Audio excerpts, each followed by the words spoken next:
Sí, mis amados hermanos, muy buenos días. El día de hoy vamos a hacer este pequeño video donde le vamos a contestar a nuestro querido Eduardo Gutiérrez acerca de un video que él estaba haciendo.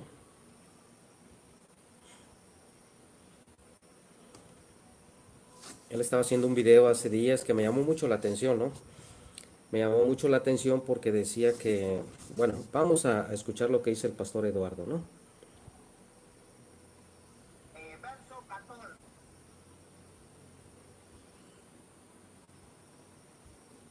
Agarras una Biblia de estudio. Verso 14. Bueno, Aquí, mira. hay que comprender algo. Tú agarras una Biblia de estudio. Agarras una Biblia de estudio. Es muy probable, súper probable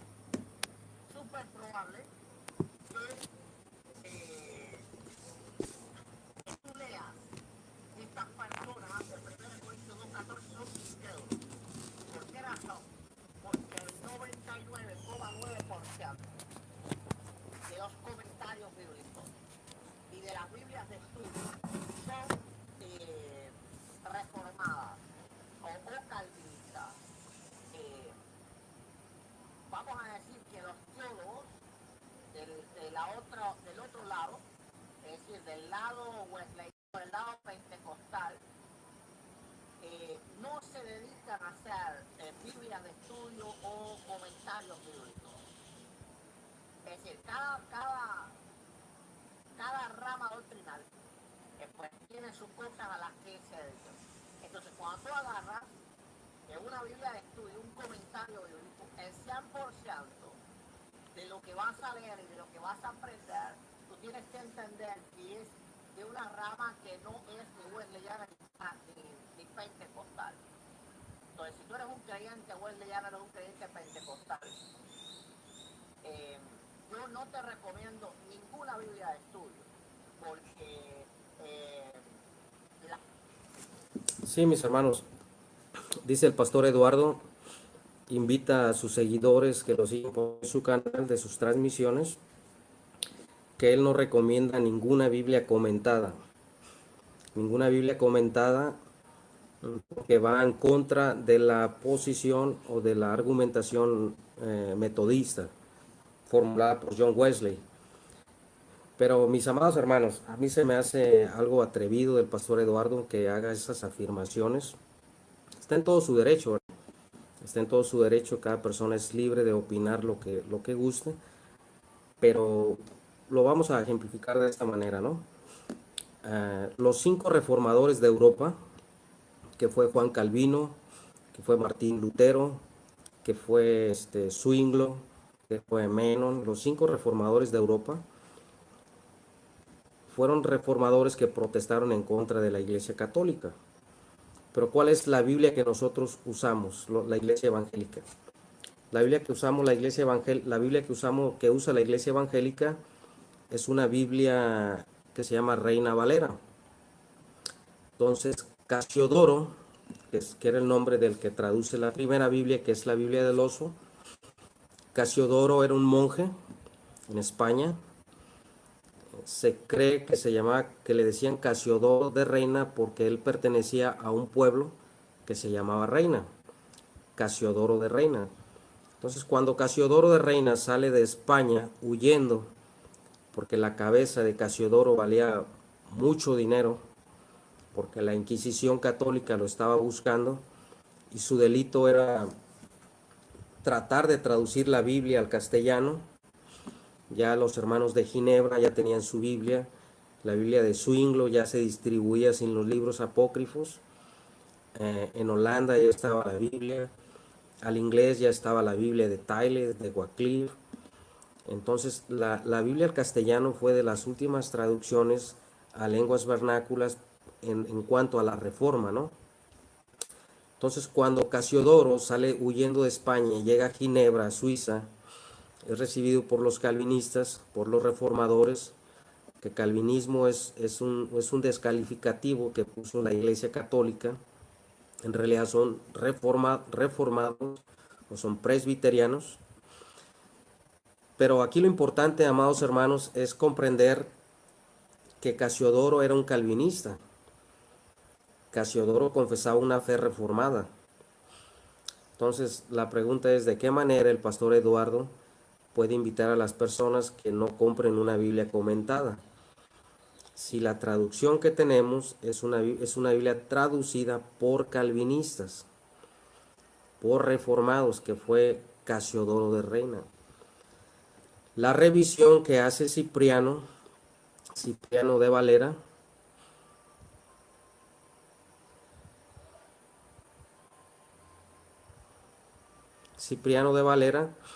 que pasa unas decenas años después de la traducción de Casiodoro. También Cipriano de Valera era un reformado, también era un presbiteriano. Entonces, ¿de qué manera el pastor Eduardo invita a sus seguidores de su canal que no compren Biblias comentadas? Podemos ver, amados hermanos, los pastores que han tenido alguna formación académica, los pastores que han sido formados en algún seminario. Hay muchos pastores laicos que tienen esa ocasión, que tienen ese llamado al pastorado. Yo conozco pastores que no tienen estudios en seminario, pero son unos grandes expositores de la Biblia, son unos grandes predicadores de Dios, son personas que predican la sana doctrina, son personas que predican las doctrinas de la gracia. Pero es muy interesante, hermano, cómo podemos ver un ejemplo. Yo pongo de ejemplo a Francisco La Cueva. Este es un Nuevo Testamento del griego. Francisco de la Cueva era un ex sacerdote católico que después se convierte al cristianismo evangélico. Francisco de la Cueva es un doctor que ha dedicado toda una vida al estudio, que ha dedicado toda una Biblia a las lenguas griegas para que los laicos, para los evangelistas laicos puedan tener acceso a ese material. Podemos ver grandes eruditos, grandes teólogos, Ryrie. A mí me gusta mucho la teología de Ryrie, que fue un gran teólogo, un gran erudito, un gran expositor de las escrituras, que dejó un legado dentro de la teología, dentro de los seminarios, dejó un legado muy grande para que los pastores, para que los predicadores, los cristianos tengan acceso a un material. La Biblia comentada por Ryrie, yo sí se las recomiendo, es una Biblia muy buena, que trae muy buenas aportaciones en el sentido teológico. Está la Biblia Thompson, que no es una Biblia comentada, sino que es una Biblia que trae mucha concordancia, que también es muy buena. Matthew Henry, yo tengo el tomo de Matthew Henry, son 10 tomos en uno, que son como 2000 páginas.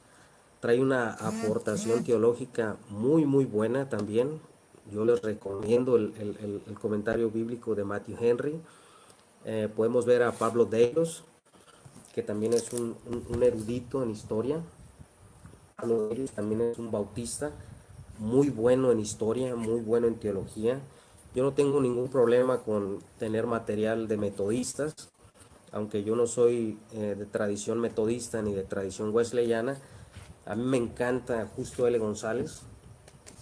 Justo L. González para mí es de los mejores historiadores que Dios nos ha regalado. Él es un metodista, él es un wesleyano. El doctor Justo L. González ya es muy grande de edad. Pablo Deiros. Pero es muy importante, hermano. Es muy importante. Un ejemplo, si usted compra un libro de estudio de la epístola a los romanos, versículo por versículo, palabra por palabra, es muy importante que el pastor se prepare, que el expositor de la Biblia se prepare, porque hermanos, para poder entender, el pastor Eduardo habla de exégesis, habla de hermenéutica. Podemos ver que los primeros exagetas dentro de la muerte cuando mueren los apóstoles, cuando viene la era posapostólica, podemos ver a Orígenes de Alejandría, Justino Mártir, a Tertuliano de Cartago, que fueron grandes exagetas para poder hacer una exégesis, para poder hacer una correcta hermenéutica, una interpretación y una explicación de la Biblia, quiere decir exégesis hermenéutica, es necesario tener material.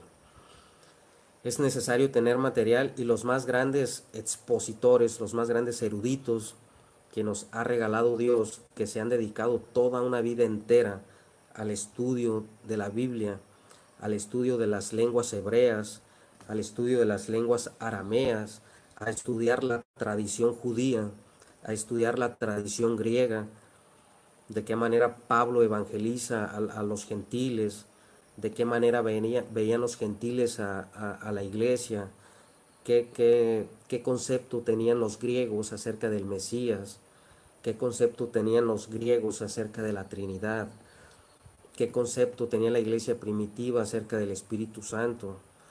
Y es muy interesante, hermano, cómo grandes, está Sperry Chafer también, que es un teólogo, no es 100% calvinista, pero es un gran teólogo, es un gran erudito, que tiene sus tomos de teología sistemática, que tiene su material gratuito en internet para que cualquier pastor laico pueda tener eso, y te da muchísimas materias de cristología, del verbo preencarnado, del verbo preexistente, la naturaleza humana de Jesús, la persona epiterna de Jesús. Entonces, para que un predicador de la palabra de Dios interprete las escrituras de manera correcta, tal y como lo veía la iglesia primitiva, es importante estudiar la palabra de Dios a profundidad. La Biblia es nuestra única fuente de verdad, nuestra Biblia es la única regla de fe que tenemos. Toda tradición tiene que ser juzgada a la luz de la Biblia. Para mí se me hace un poco atrevido el pastor Eduardo, y se lo digo con todo respeto, que invite a las personas a no comprar Biblias comentadas. Un ejemplo, Riley es un erudito que dejó un legado dentro de los seminarios, y se me hace atrevido que el pastor Eduardo diga esto, ¿verdad? Porque es gente que ha dedicado toda una vida al estudio. Francisco La Cueva, le puedo mencionar muchísimos eruditos reformados, muchísimos eruditos reformados, la Confesión de Fe de Westminster, la Confesión de Dort, que duró 4 años, que no fue algo que se le ocurrió a los eruditos o a los teólogos reformados, sino fue 4 años una respuesta al arminianismo. La Confesión de Fe de Westminster fue una respuesta a la Iglesia Católica, al Concilio de Trento. Podemos ver que Jacobo Arminio, el mismo Jacobo Arminio, estudió en una escuela de teología con Teodoro de Basa. Teodoro de Basa era yerno de Juan Calvino. Pues es interesante, hermano, es interesante. Yo les invito a los hermanos, a los predicadores, a los pastores laicos de cualquier denominación evangélica. Somos responsables de lo que enseñamos, somos responsables de lo que predicamos, y el Señor un día nos va a pedir y nos va a exigir cuentas de lo que nosotros enseñamos, de lo que nosotros predicamos, porque somos responsables de lo que predicamos y lo que enseñamos. Entonces, el pastor siempre tiene que estar bien preparado, el evangelista tiene que estar bien preparado para toda respuesta. El pastor laico tiene que estar bien preparado en las escrituras, tiene que conocer muy bien los textos griegos, tiene que conocer muy bien las palabras que se usaban en aquel tiempo. Incluso tiene que conocer la tradición judía, porque hay muchos textos en la Biblia, en el Nuevo Testamento, que no los podemos entender si no conocemos el contexto histórico. Un ejemplo, ¿por qué Pablo? Yo le puedo comentar así de rapidito. Pablo escribe 2 epístolas, escribe varias epístolas, pero escribe una epístola que dice que se lea en la Odisea, y esa epístola que se lea en la iglesia de la Odisea también sea leída en la iglesia de Tesalónica. Aquí la pregunta es, ¿dónde quedó esa carta de la Odisea? Si usted agarra toda la Biblia no va a encontrar la respuesta. Para eso, mis amados hermanos, para esto es necesario ir a estas fuentes de estos eruditos. ¿Por qué? Porque ellos se han dedicado a las fuentes arqueológicas, a las fuentes que se han encontrado, como los rollos del Qumran, En el año 1200 encontraron los escritos del Evangelio de verdad de los valentinianos, que se abrió un panorama muy grande a los eruditos para conocer la historia del Nuevo Testamento, de qué manera lo veían los valentinianos, de qué manera veía Marción de Sinope la gracia, por qué Marción de Sinope tomó nada más 10 epístolas de Pablo, por qué desechó el Antiguo Testamento. Entonces es un mundo de diversidad, hermano, donde el cristiano tiene que estar preparado. ¿Por qué? Porque el cristiano laico, el pastor laico, está llamado a predicar la palabra de Dios. Está llamado a predicar las buenas nuevas de salvación. Y yo apoyo rotundamente a todos esos pastores que no tienen alguna formación en un seminario, pero que tienen ese llamado, que tienen esa vocación. ¿Sí? ¿Por qué? Porque el Señor nos ha llamado a predicar las buenas nuevas. Pero es importante, mis amados hermanos, que el hombre de Dios siempre tiene que estar bien preparado para cualquier respuesta, para cualquier pregunta, para cualquier duda, para cualquier incongruencia que se dé en contra de nuestro amado Salvador Jesucristo. Y a veces sí es necesario recurrir a estas fuentes de estos eruditos. Yo, como les decía hace un momento, a mí se me hace atrevido que el pastor Eduardo diga esto, porque él, teniendo una formación como pastor, egresado de algún seminario, lo cual yo respeto esa parte de su vida, pero me hace atrevido porque Casiodoro y Cipriano fueron presbiterianos, fueron reformados y ellos tradujeron la Biblia. La sociedad bíblica es trinitaria, la mayoría son presbiterianos los que aportan apoyo para que sean Biblias regaladas, para que esas Biblias, donde hay lugares donde no ha llegado una Biblia a las lenguas o a los dialectos de muchas comunidades indígenas, se pueda traducir.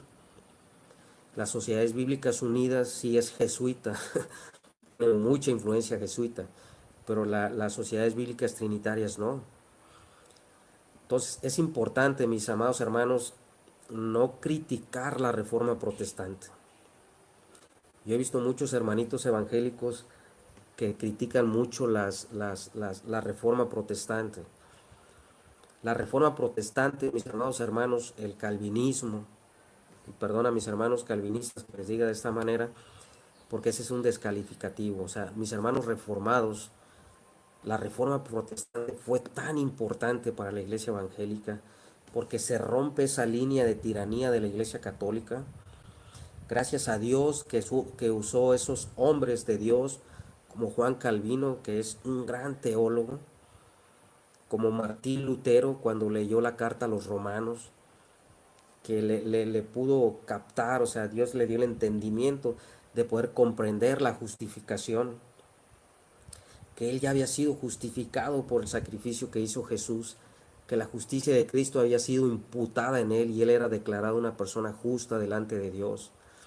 Gracias a esa reforma protestante, mis amados hermanos, gracias a Dios primeramente, y le damos la gloria y la honra a Dios, pero Dios usó esas personas como Juan Calvino, como Casiodoro, como Cipriano, como Martín Lutero, como Zwinglio, esos puritanos que llegaron a los Estados Unidos, los que trajeron el Evangelio a los Estados Unidos fueron los puritanos, que también eran de corte presbiteriana, que eran de corte reformada, si lo podemos llamar de esa manera.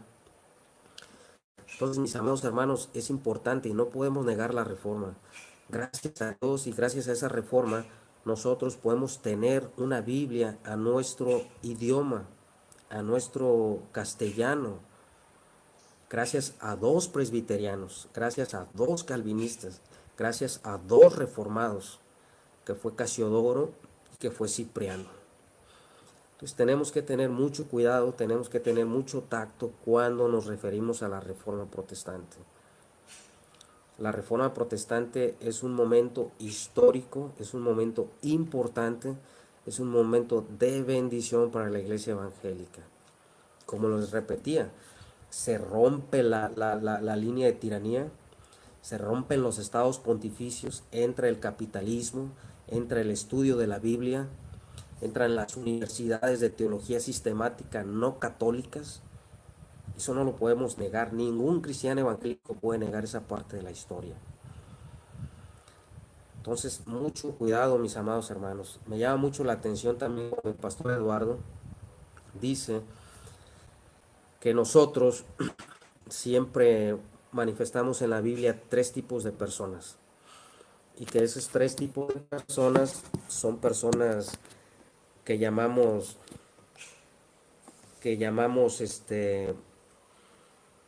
el hombre natural, el cristiano carnal y el cristiano espiritual. Y el pastor Eduardo dice que no, que porque nada más esos tipos de personas los llamamos nosotros, por los comentarios bíblicos que hacemos. Mis amados hermanos, les vuelvo a repetir, no es que yo confíe en un erudito lo que diga el erudito. Yo no concuerdo en muchas cosas con muchos eruditos que van en contra de la Biblia y les creo por el hecho de ser eruditos. Por supuesto que no. Pablo dice muy claramente, ¿no? O sea, nuestra única regla de verdad y nuestra única fuente de verdad siempre tiene que ser las Escrituras. Entonces aquí, mis amados hermanos, lo que tenemos que dejar muy claro, el pastor Eduardo dice que el hombre carnal, el hombre natural y el hombre espiritual no se puede hacer un contexto de que son tres personas. Dios le bendiga a mi hermana Mar Mancilla, bendiciones. Entonces, le voy a leer lo que dice la tradición wesleyana, porque el pastor Eduardo, él dice que él es de tradición wesleyana, de tradición pentecostal. Dice el diccionario teológico de Bacon, que él es de tradición wesleyana. Dice, cristianos carnales. Es una expresión que en sí mismo es contradictoria. Los cristianos sirven a Cristo, las personas carnales sirven a sí mismas. La lealtad divina es una posición inestable, insostenible. Dice, pero en alguna manera, por un tiempo, los niños en Cristo viven en esta condición peligrosa. Pablo se dirige a hermanos que son carnales. Y vamos a ver lo que dice John Wesley acerca de este tema que estamos hablando, ¿no? Dice John Wesley acerca de esto. Dice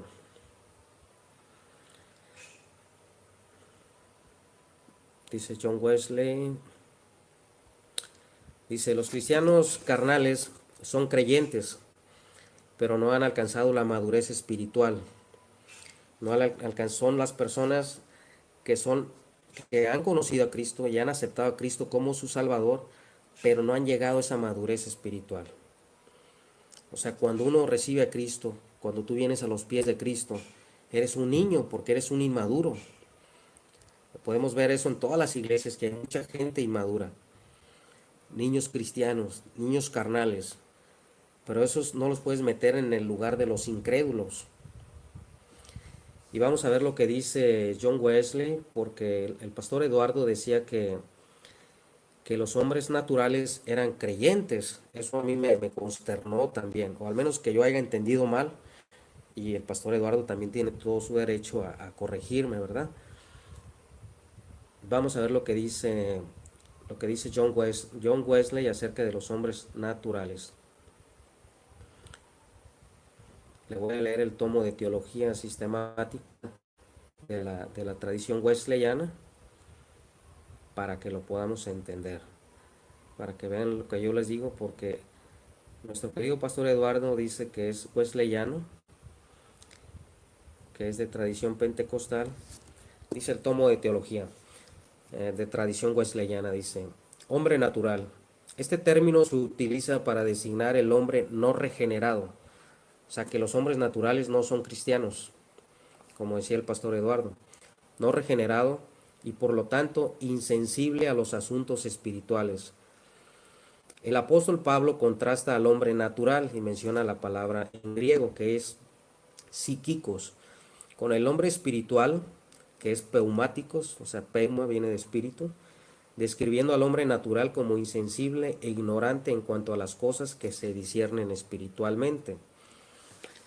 Dice el diccionario de teología wesleyana, metodista, dice, no debe confundirse el hombre natural con el hombre carnal. este carnal, aunque es hijo de Dios, aún no se ha entregado totalmente a Jesucristo, sino que vive bajo el dominio de inmadurez. Dice, Wesley describe el estado del hombre natural como un estado de sueño, en que no discierne ni el bien ni el mal.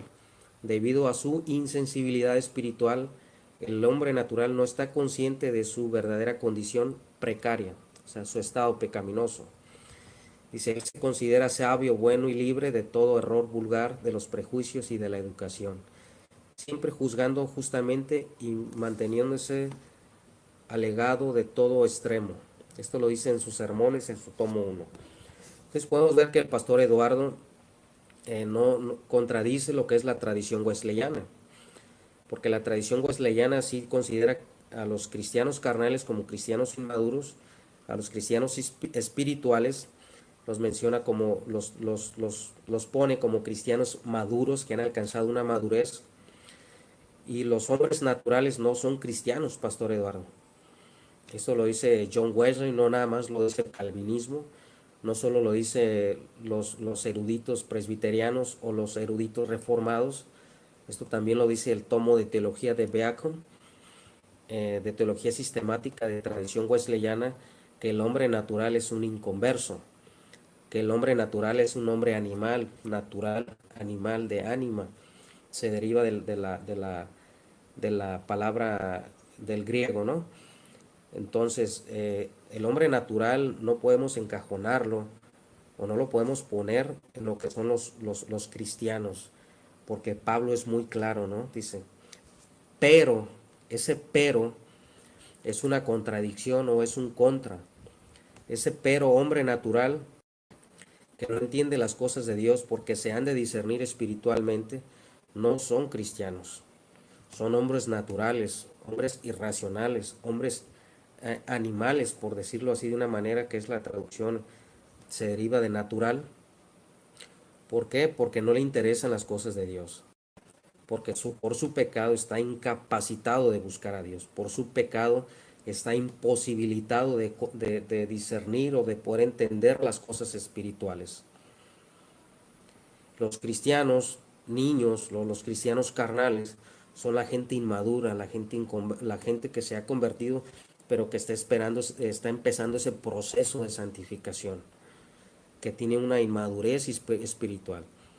Eso lo podemos ver en todas las iglesias, de hermanitos que si no los saludas se sienten ofendidos, si no, el hermano me vio y no me saludó, y muchos ejemplos que podemos poner. Cristianos, pero hay cristianos muy maduros, cristianos muy espirituales, hay cristianos muy centrados, que son muy sabios, en tomar decisiones en la iglesia. Entonces, el niño espiritual, que lo compara Pablo, como no dice que es carnal, dice, quise hablarles como espirituales, pero les tuve que hablar como a carnales. O sea que Pablo fue duro por el comportamiento que estaba teniendo la iglesia de Corintio. Dice, les di a tomar leche, o sea, lechita, porque no podían digerir todavía la vianda, la carne. O sea, ¿qué es lo básico cuando una persona le lleva el mensaje de salvación? El evangelio de Dios, la muerte y la resurrección de Cristo. Ese es el evangelio. Pablo dice, porque primeramente os he enseñado lo que asimismo recibí, que Cristo murió por nuestros pecados, que fue sepultado y que resucitó al tercer día entre los muertos. Les dio a beber lechita espiritual, pero Pablo ya no podía pasar al otro paso de empezarles a dar vianda porque no lo podían digerir. ¿Por qué? Porque estaban en un proceso de crecimiento. Pero lo que me llama mucho la atención del pastor Eduardo es que dice que el hombre natural son creyentes. La teología wesleyana, no lo digo yo, lo dice el tomo de teología de Beacon, dice que no, que el hombre natural son inconversos, que el hombre natural son incrédulos, que los cristianos carnales son cristianos inmaduros, los cristianos espirituales son cristianos ya que pueden discernir las cosas espirituales de Dios. O sea, hombres de ayuno, hombres de oración, hombres de lectura de la Biblia. Pero podemos ver que el pastor Eduardo Con todo respeto se le digo a mi amado pastor Eduardo, somos amigos, nos hablamos por Messenger, pero es no es réplica ni es refutación, es así en buenos términos, ¿no? La tradición wesleyana dice otra cosa diferente. Yo para terminar, mis amados hermanos, me voy a despedir con esto. Usted compre una Biblia comentada, hermano, porque las Biblias comentadas de Riley, de Thompson, muchos hermanos no recomiendan a Scofield por la dispensación.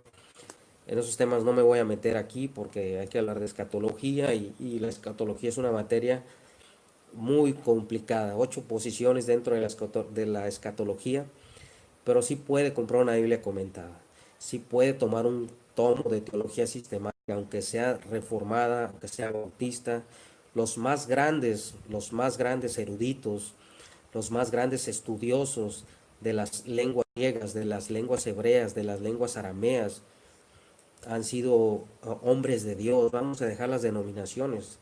Vamos a dejar que si yo soy bautista, que si soy presbiteriano, que si soy reformado, que si soy Wesley. Vamos a dejar las etiquetas a un lado. Vamos a dejar las etiquetas a un lado y esos hombres, esos eruditos que han hecho sus Biblias comentadas, son personas, mis amados hermanos, que han dedicado una vida entera al estudio de la Biblia, entera al estudio de la historia, entera, hermano, mis amados hermanos. Yo me pongo a pensar, amados hermanos, imagínense Strong para hacer el léxico griego. O sea, es un tomo de esta magnitud, el léxico griego de Strong, del griego nada más del Nuevo Testamento. Ahora imagínese usted una persona o un hermano para hacer un léxico del arameo, del hebreo cananeo, que había nada más 4 consonantes y que las letras eran como en forma de animales o en símbolo de la lluvia. O sea, era una cosa de maestros, era una cosa de estudiosos. Por eso yo no apoyo a Pastor Eduardo, porque son personas que se han dedicado una vida entera, una vida completa al estudio de las lenguas, una vida completa. Las grandes universidades de teología, los grandes aportadores para material gratuito que usted puede hallar en internet, han sido hombres de Dios, aunque sean presbiterianos, que sean reformados, dejemos las etiquetas, son personas que se han puesto el traje de cristiano y han salido a estudiar las escrituras para dejar un legado dentro de la iglesia, un legado en el sentido del estudio, para que los pastores laicos, para los predicadores, para lo que los evangelistas de cualquier denominación lleve una exposición de la escritura de manera correcta, para no caer en esos términos erróneos a la luz de la Biblia cuando queremos dar un mensaje de la palabra de Dios. Mi amado hermano, usted compra una Biblia comentada. Riley es un excelente teólogo. Matthew Henry es un buen comentarista bíblico. Sperry Chafer tiene teología sistemática, de cristología, de neumología muy buenísima. Usted lea las confesiones de fe de Westminster, excelente, mis amados hermanos. Los cánones de Dordor en la ciudad de Holanda, excelente también, muy bueno. Usted no le tenga miedo a la teología reformada. Usted no le tenga miedo a la teología presbiteriana, no le tenga miedo a la teología confesional bautista. Usted tome un libro, estúdielo, agarre una Biblia comentada, agarre un léxico griego, agarre un diccionario de palabras griegas. No pasa nada, mi amado hermano. Si contradice su tradición wesleyana, si contradice lo que usted cree, como dijo Pablo, ¿no? O sea, agarro lo bueno y desecho lo que no me gusta. Pero yo invito de la manera más correcta, de la manera más atenta y de la manera más educada al pastor Eduardo que no haga ese tipo de afirmaciones, por favor. No, él está en todo su derecho, pero por mi parte es todo, mis amados hermanos. Les deseo un bonito día. Gracias a Jorge Ortiz, a Freddy, a mi hermana Mar Mancilla. Un abrazo, hermana. Una excelente hermana. Que Dios los bendiga a todos. Saludos.